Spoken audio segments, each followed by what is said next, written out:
আসসালামু আলাইকুম। আজকে আমি টাকি মাছের ভর্তা বানাচ্ছি। পেঁয়াজটি আমি আগে লবণ দিয়ে ডলে নিলাম।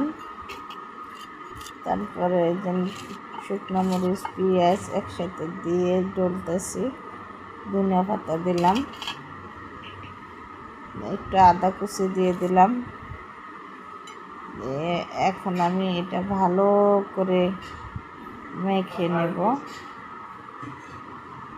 সরষের তেল দিয়ে দিলাম, মাছটি দিয়ে দিছি।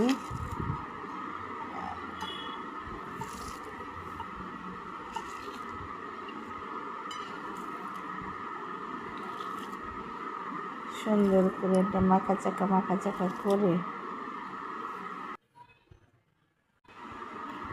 আসসালামু আলাইকুম। আজকে আমি টাকি মাছের ভর্তা বানাচ্ছি। পেঁয়াজটি আমি আগে লবণ দিয়ে ডলে নিলাম। তারপরে শুকনো মরিচ পেঁয়াজ একসাথে দিয়ে ডলতেছি।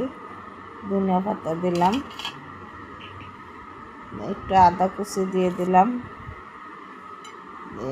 এখন আমি এটা ভালো করে মেখে নেব। সরষের তেল দিয়ে দিলাম, মাছটি দিয়ে দিছি।